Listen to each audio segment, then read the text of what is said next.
जो जिंदगी भर रोता है। शिव महापुराण की कथा कहती है, भगवान शंकर पार्वती जी से कह रहे हैं, सुनो पार्वती, जो हमेशा रोना रोता रहता है, मेरी दुकान नहीं चल रही, मेरा घर में ये हो गया, परिवार में ये हो गया, बेटे को ये हो गया, बेटी को ये हो गया, जो जिंदगी भर रोता रहता है, भगवान शंकर पार्वती जी से कहते हैं, दिन भर में सरस्वती एक बार मुख से निकलती है। जो दिन भर रोता है, किसी ना किसी चीज के लिए रोता ही रहता है, वो पूरी जिंदगी रोते रोते ही निकालता है।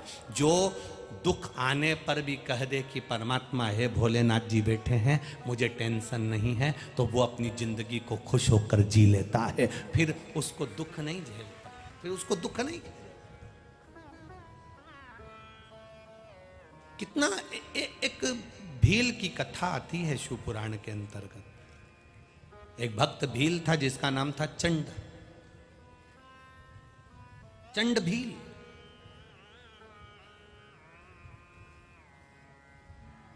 जंगल में रहता था, वन में रहता था।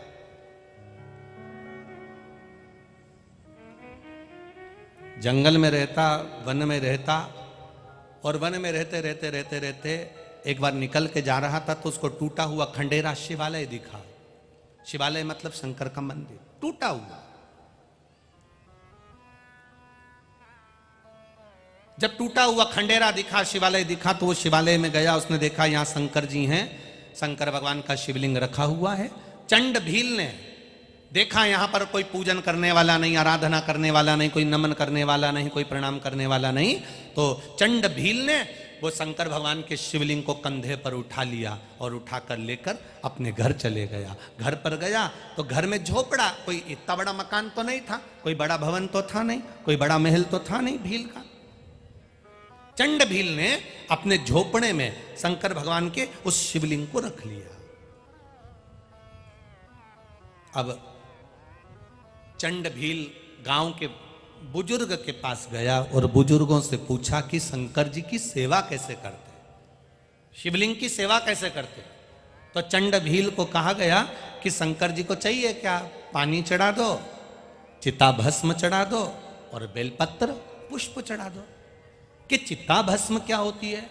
चिता भस्म मतलब जब मुर्दा जल जाता है उसकी जो भस्म होती है वो चिता भस्म कहलाती है।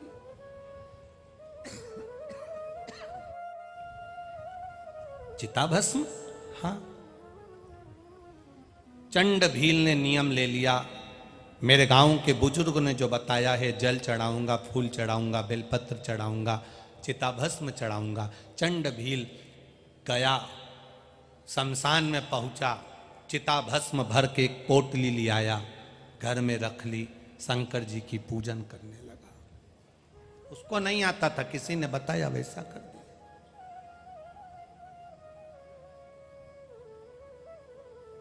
अब उसको यह नहीं मालूम कि यह सही है कि गलत है।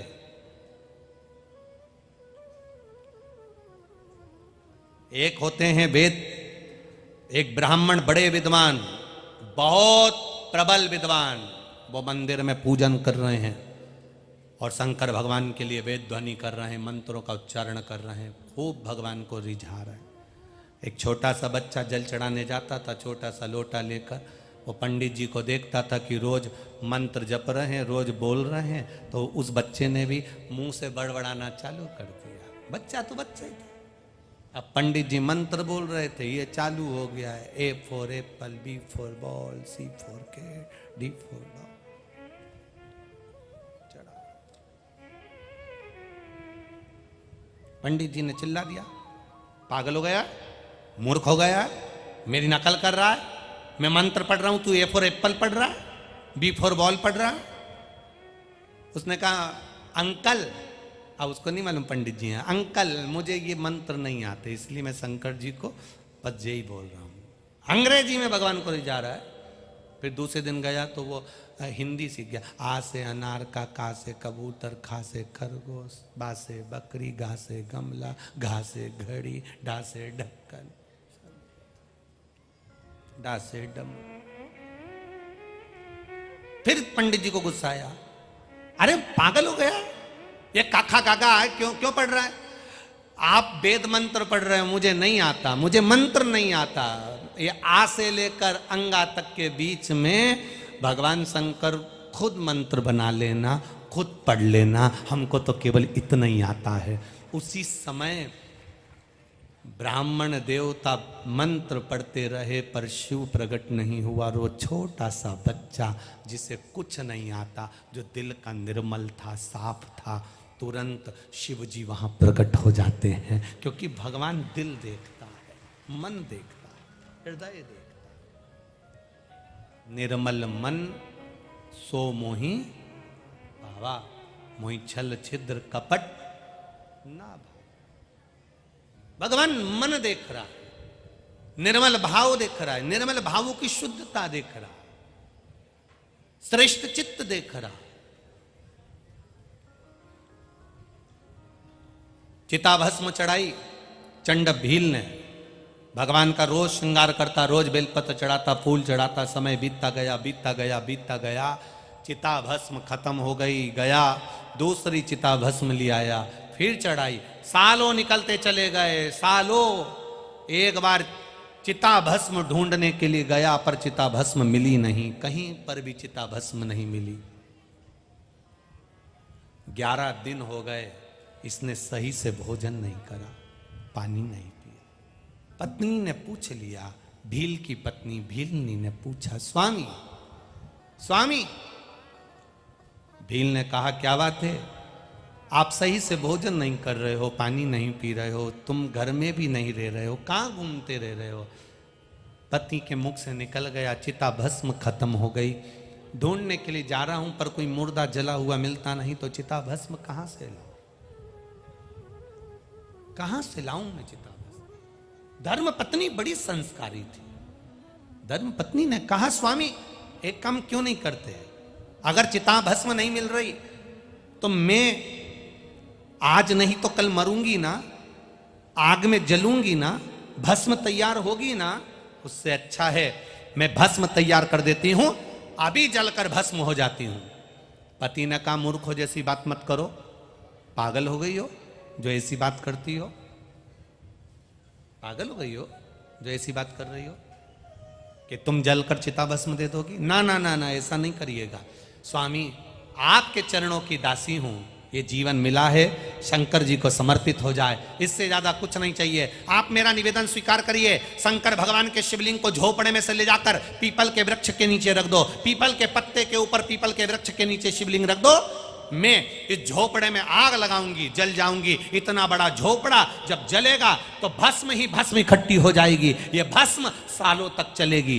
पत्नी ने पति से कहा, पति ने भील ने चंड भील ने अपनी पत्नी को समझाया, ऐसा मत कर, मान जा, मैं भस्म और ढूंढने जाता हूं। और पति चिता भस्म ढूंढने के लिए जो गया, धर्म पत्नी ने झोपड़े में आग लगा ली और अपने शरीर को जला दिया। चंड भील की पत्नी ने अपने शरीर को जला दिया, चिता भस्म तैयार। पति आया, देखा मेरी पत्नी जलकर भस्म हो गई, अपना शरीर उसने शिव के लिए दे दिया। भस्म उठाई, शंकर जी को पीपल के वृक्ष के नीचे शिवलिंग पर चढ़ाई। उसका नियम था भील का, चंड भील का नियम था कि वो शंकर जी के शिवलिंग के सामने थोड़ी देर भजन गाकर नाच लेता था। आज अकेला बस भस्म चढ़ाकर उठकर नाचने ही वाला था। उसके मन में आया कि आज तक मैं जब से शंकर जी को लेकर आया हूं, अकेला नहीं नाचा, मेरी अर्धांगिनी साथ में नाचती थी, मेरी पत्नी साथ में नाचा करती थी, शिव जी का भजन किया करती थी। आज अकेला भजन कर रहा हूं, नाच रहा हूं। उठकर हाथ उठाए थे हर हर महादेव कहने के लिए, इतनी देर में पीछे से धर्म पत्नी ने आवाज लगा दी, हर हर। जो धर्म पत्नी ने आवाज लगाई, चंड भील को लगा ये तो मेरी अर्धांगिनी की आवाज है, ये तो मेरी पत्नी की आवाज है। जो उसने पलट कर देखा, अपनी आंखों को हिलाकर देखा, ये तो मेरी पत्नी लग रही है, पर वो तो मर गई थी, चिता भस्म मिली थी, तो ये कैसे जीवित हो गई? जो नेत्रों पर हाथ लगाया, पास में धर्म पत्नी खड़ी थी। चंड भील ने अपनी पत्नी से पूछा, क्यों तुम तो जलकर भस्म हो गई थी, यहां कैसे खड़े हो? पत्नी ने कहा जलकर भस्म हो गई थी, पर आपने मेरी भस्म जब शिव को चढ़ाई है ना, शंकर भगवान ने मुझे पुनः जन्म दे दिया है, पुनः प्रकट कर दिया। शिव सामने थे, मेरा ओघड़दानी मेरा शंकर सामने खड़ा था। दोनों पति पत्नी हाथ उठाकर हर हर महादेव कह रहे थे। आंख से दोनों के अश्रु बह रहे थे। भोलेनाथ जो भील और भीलनी को देखे, शंकर जी ने कहा अब क्या चाहते हो बोलो। भील और भीलनी कहते हैं आपके कैलाश में रहना चाहते हैं। शंकर जी ने नंदी को खड़ा करा, भील भीलनी को नंदी पर बिठाया। भोलेनाथ जी ने नंदी का डोरी रस्सी को पकड़ा, लेकर मेरे महादेव कैलाश के लिए चल दिए। ये निर्मल भक्ति है। निर्मल मन सो मोही। भगवान कभी नहीं कहेंगे आपसे कि आप सोना दो कि चांदी दो कि हीरा दो कि पन्ना दो। भगवान शंकर कभी नहीं कहते कि मुझे इतना दो। भगवान शंकर कभी नहीं कहते कि मुझे 2 किलो दूध चढ़ाओ। भगवान शंकर कभी नहीं कहते कि मुझे 5 किलो घी चढ़ाओ। भगवान शंकर कभी नहीं कहते कि मुझे इतना सारा चंदन लगाओ। शंकर भगवान कहते हैं निर्मल मन से मेरे पास आना। तेरे पास कुछ भी नहीं है, मेरी बेलपत्री जो चढ़ी है उसे उठाकर धोकर वापिस चढ़ा देना। मेरे पास कुछ भी नहीं है, तेरे पास कुछ भी नहीं है। अगर शिवलिंग पर बेलपत्र भी नहीं है तो शिवलिंग का मात्र 3 उंगली से स्पर्श कर लेना, और हाथ में चंदन भी नहीं है तो उंगली फेर कर चंदन का भान कर लेना। मैं उस चंदन को स्वीकार कर लेता हूं, मैं उस बेलपत्र को स्वीकार कर लेता हूं। कुछ भी नहीं, मेरे मंदिर के सामने से जाना, मुस्कुरा कर चले जाना, मैं तुझे प्रसन्न कर देता हूं। शिवलिंग का, शिवालय का शिखर का दर्शन हो जाए, बस उसका दर्शन कर लेना। मैं उन्नति की सीढ़ी पर शिखर जैसा बढ़ा देता हूं। तू क्यों चिंता करता है? चिंतन कर मेरा, मैं तेरे साथ हर पल चलता हूं।